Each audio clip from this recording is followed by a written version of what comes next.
Hello everyone, my name is Nandini Jha and I am from Electronics and Communication branch. Today the topic of my seminar video is about night vision technology under the guidance of Manisha ma'am. So basically if we talk about it, then the first question comes in our mind is about what is night vision. So the night vision is the ability to see in the dark cloudless night. So in this seminar, we are going to discuss about what is the basic introduction of night vision technology, their types, then their working, then some night vision devices, then how we can use them, that those applications, and then we go to the conclusion of this seminar. So if we talk about night vision technology, then night vision technology literally allows one to see in the dark. It is originally developed for military use. Humans have poor night vision compared to many other animals. So, with the proper night vision equipment, we can see a person standing over 200 yards, approximately 183 meter away on a moonless, cloudy night, right? And so if we talk about the devices, then a night vision device is an electro-optical device that enhances vision in environmental conditions with little or no light. Since the World War II, NVDs have been used by military organizations as a force multiplier, greatly extending military operational capabilities in nighttime or low light scenarios. So NVD technology is used by many non-military agencies also, such as law enforcement, fire, search and rescue. NVD include image intensifier, thermal imaging cameras, integrated night vision systems, and near infrared illuminator technology. If we talk about NVDs, then it can also enhance almost any emergency response agency's operational capability by enabling the user to perform one or more of the following functions like detection, recognition, identification. If we talk about detection, then how we can detect an object in limited light.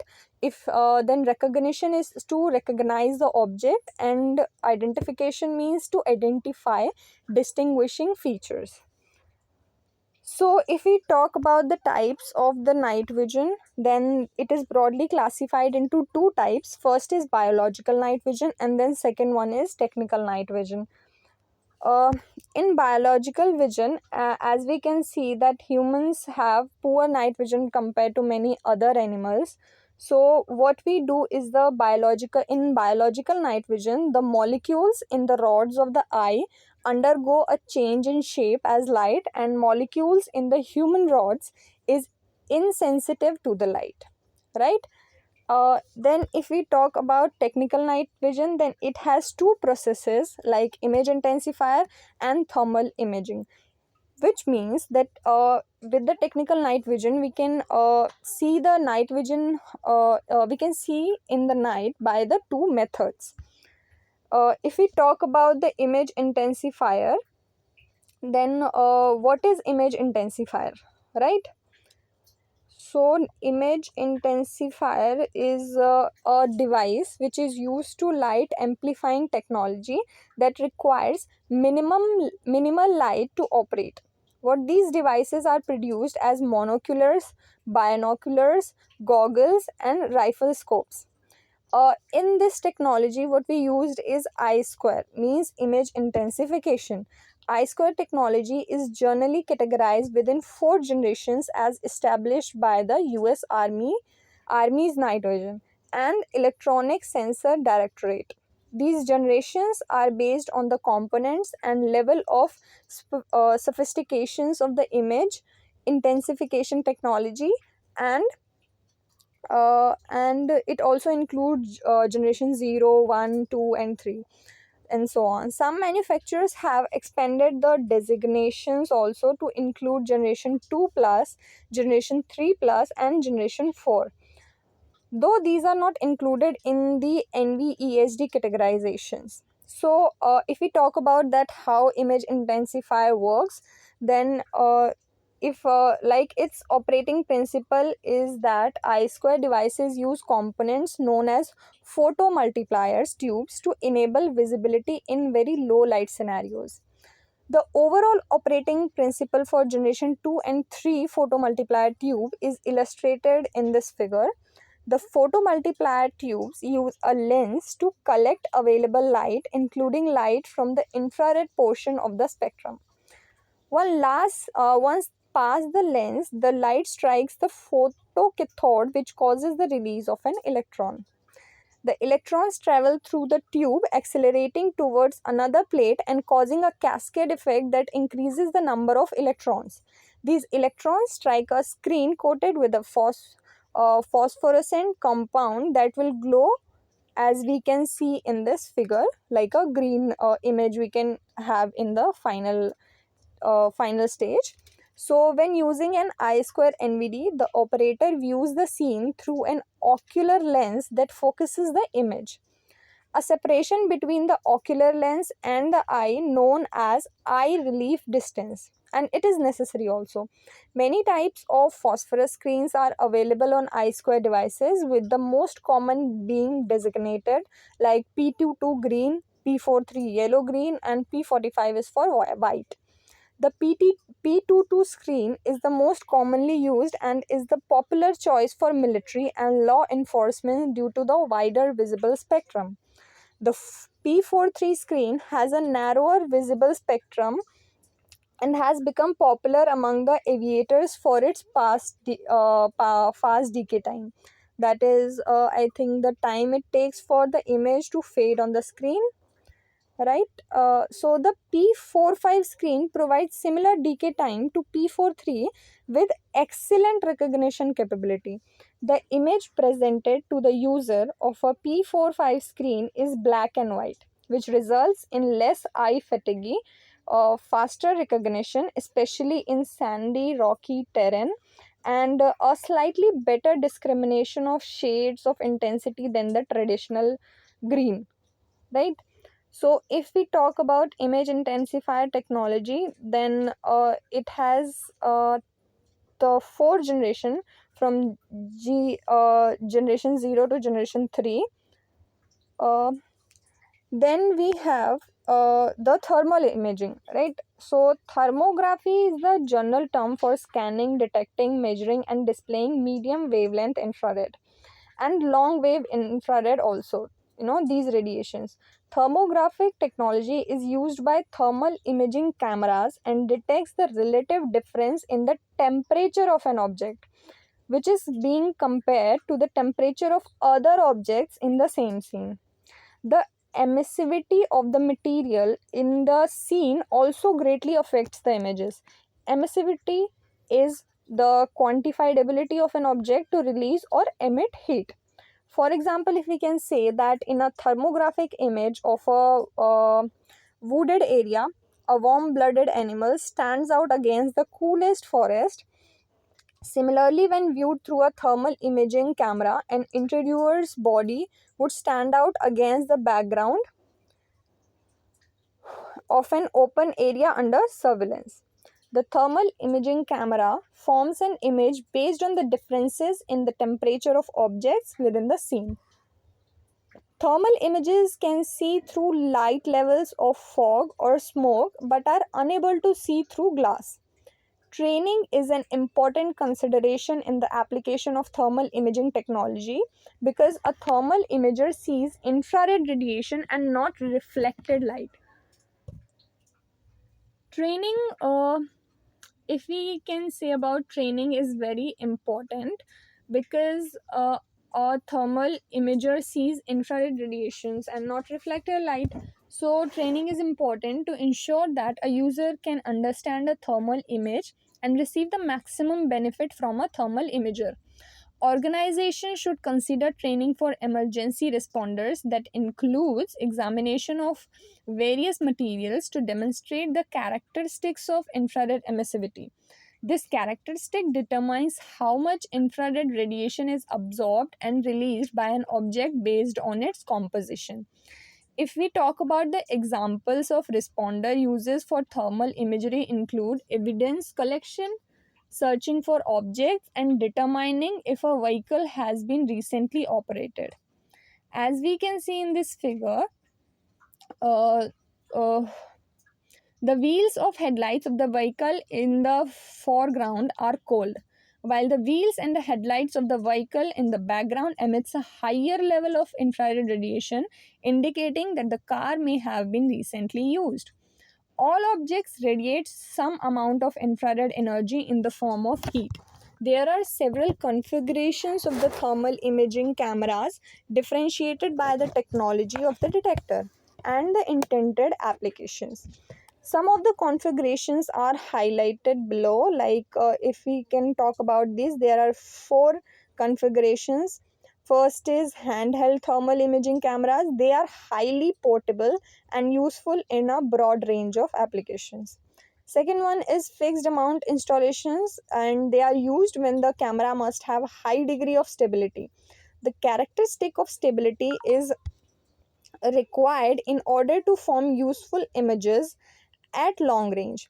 Fixed mount installations can include mounting the camera on a pan and tilt platform for 360-degree coverage, whereas the third one is vehicle. And vehicle mount thermal imaging cameras are a compromise between the portability of a handheld device and the range of fixed mount device. These configuration can greatly enhances detection capability. Vehicle mounts can be stationary to provide the driver with only field of view FOV, or an pan and tilt mount for 360-degree coverage. The fourth one is about network capabilities, allows thermal camera images to be viewed at a remote network location. This is useful for applications requiring a coordinate team effort. These capabilities permit personnel at a command post to make timely and effective decisions by seeing the real-time display of the on-scene event. So now we can talk about the working of technical night vision. As we have seen that we can uh, know about it through two methods. So the technical night vision can work in two very different ways. First is about image enhancement, and the second one is about thermal imaging.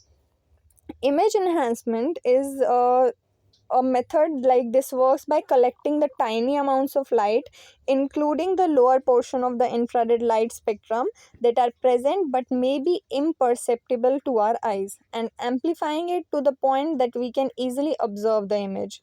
Second one is thermal imaging. This technology operates by capturing the upper portion of the infrared light spectrum, which is emitted as heat by objects instead of simply reflected as light.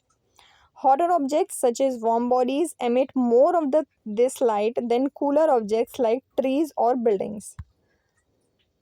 Then we talk about the night vision devices that we used. So basically, it is broadly divided into three categories. First one is scope, then we have goggles, and then we have camera. So let's talk about it individually. The accessories which is used in the night vision technology. So basically, if we can see that there are so many accessories used in it. uh, Wait a second. So, if we talk about scopes, they are monocular, normally handheld or mounted on a weapon. In night vision device, rifle scopes, such as in the figure, are monocular devices that can be mounted for surveillance or targeting. They can provide a magnification of 2 times or higher. Of all the I square devices, like image intensification devices, scopes provide a useful image at the greatest distance, but the FOV is much narrower. A scope is mainly used for target acquisition, since the narrow FOV does not provide adequate breadth for night surveillances. So, some scopes that can be mounted on rifles or tripods contain target crosshairs for aiming accuracy. Depending on the application, scopes may be waterproof or camera adaptable.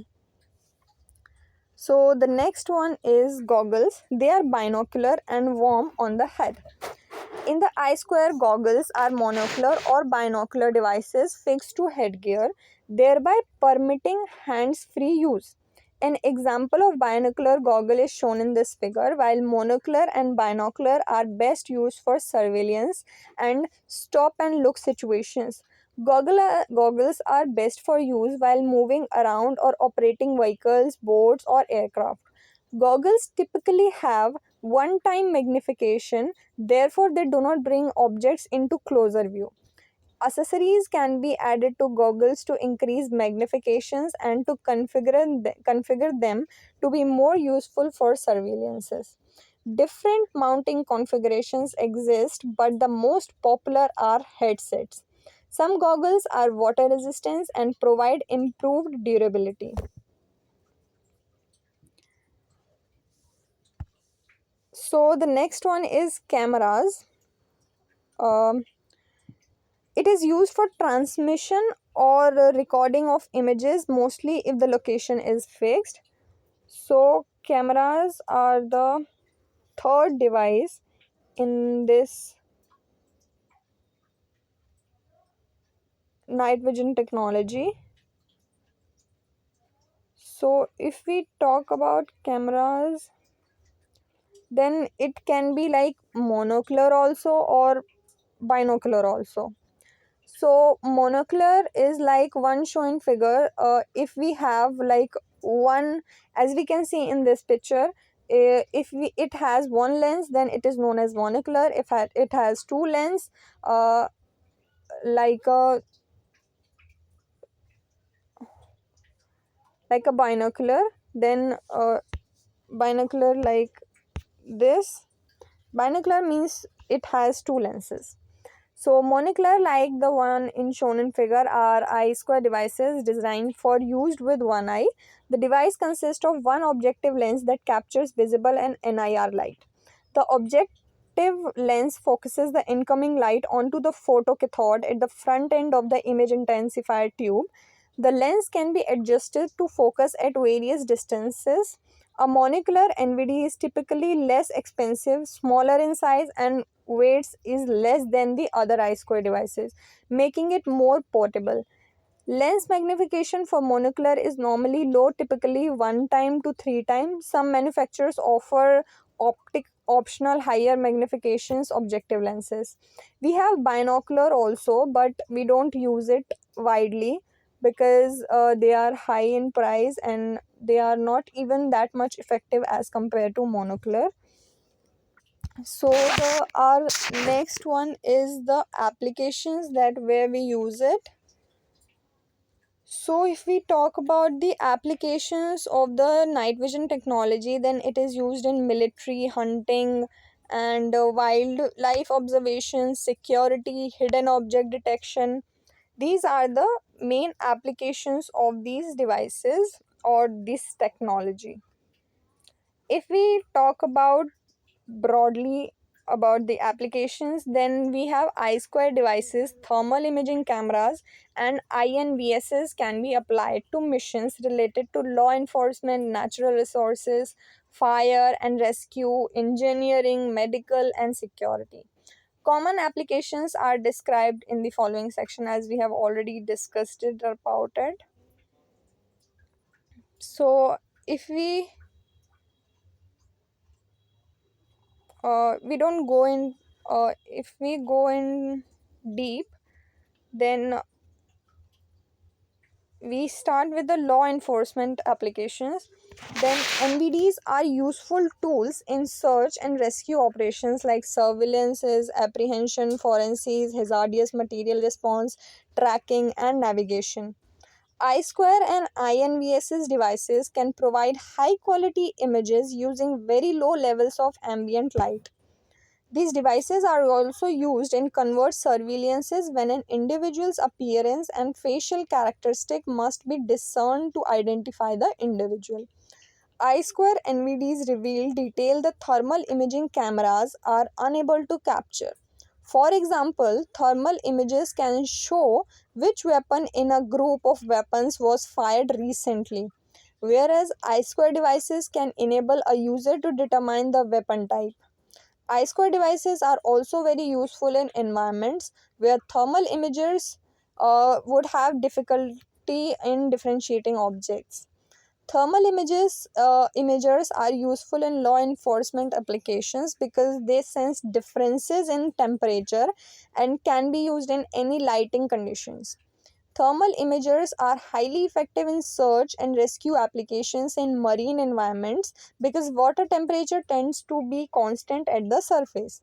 A live human body presents a large difference in temperature that stands out in a sharp contrast against the cooler surface of the water.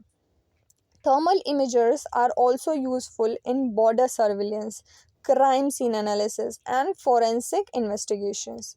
An example of residual heat from a person who placed in a hand against a wooden fence can be seen. I square and INVSs and thermal imaging NVDs can also help localize a source of gunfire by adding context to a muzzle flash. Rather than just seeing the flash against a dark background, these devices can reveal other detail necessary to plan an effective response, such as uh, pinpointing the floor of a building where gunfire originated. They can be useful in other tactical situations, such as enhancing the speed of the operation and overall safety and assisting officers with tactical positioning. In the context of a methamphetamine manufacturing site, all NVD types can assist officers searching for lurkers, lookouts, and guard dogs. If we talk about fire and rescue applications, then thermal imagers are more commonly employed in fire and rescue applications than any other NVD because the ability to sense the heat is fundamental to firefighting procedures.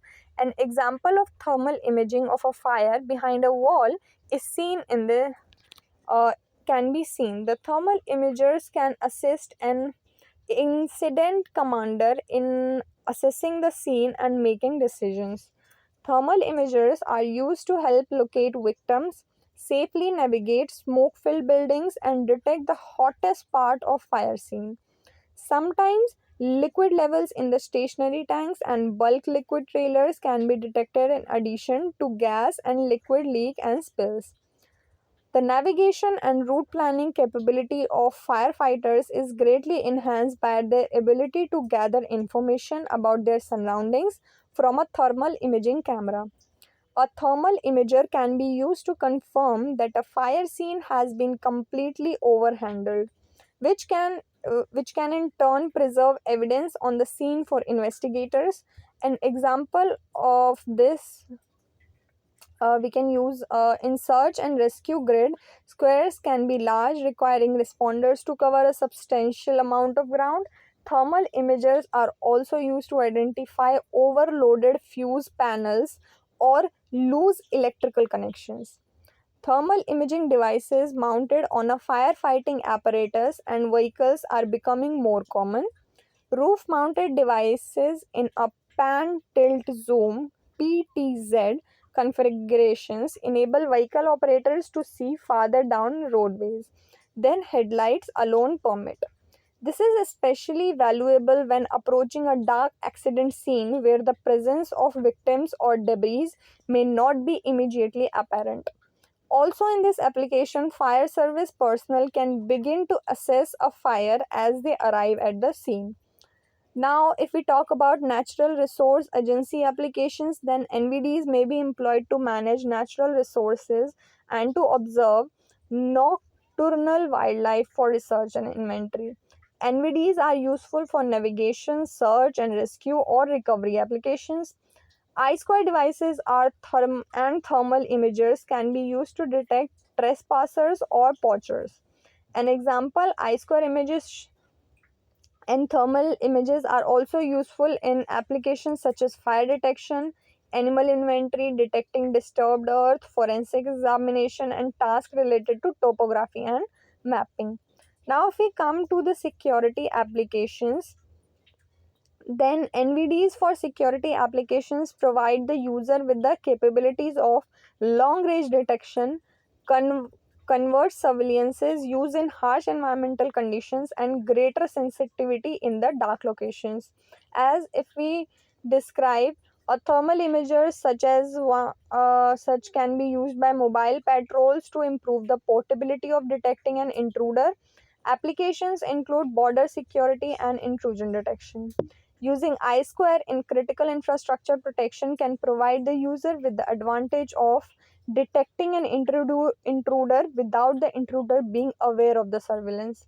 In commercial or utility security applications, the use of thermal imagers in dark location provides the user with detection capability even when intruders attempt to camouflage themselves. Integrating NVDs with intrusion detection sensors in a security application provides increased situational awareness and reduced false alarm rates as well as decreased response times and greater coverage of the area under surveillance. NVDs can be networked to gather information and communicate that information between sensors and command centers where the information is interrupted and responses are determined. Some additional applications include commercial security, energy and power plant security, ports and harbor security, residential security, and utility security. Now, the engineering applications. Thermal imagers have proven useful in a variety of engineering applications. Non destructive test laboratories use thermal imaging technology to examine vehicles, aircraft, machinery, and buildings to reveal stress points and fractures in structural materials. The difference in temperature revealed by thermal images can also indicate areas of abnormal friction in moving equipment, increased resistance in electrical distribution systems, or trouble spots in industrial processes. Thermal images can be beneficial when troubleshooting or predicting maintenance requirements for operating mechanical and electrical systems. Thermal imagers can show poorly insulated areas during an energy audit and can reveal areas of high moisture, mold contamination, or pest infestations. Now, if we talk about the medical applications, then thermal image scanning is a non invasive medical procedure that requires no physical contact with the patient. The infrared images of the human body provided by a thermal imager can reveal data that is useful in the evaluation of muscular performance and blood flow. Thermal imagers can also be used to detect feverish persons in a crowd because this last application is relatively new. Results can be inconclusive and may be subject to illegal and privacy issues. So these are the applications of NVD technology. Now, if we conclude this topic, then a brief review of the electromagnetic spectrum and a history of NVDs are provided to assist the reader in understanding how NVDs can enhance emergency responders' capabilities. So this is all about our NVD technology, and in the 21st century, we have come a long way in the development of night vision technology from the early 1940s. Night vision devices are basically designed for utmost defensive purpose, but the application within the scientific or civilian range is often prohibited by law. In present scenario, the application of night vision technology is very essential to combat terrorism, which is major problem being faced by mankind.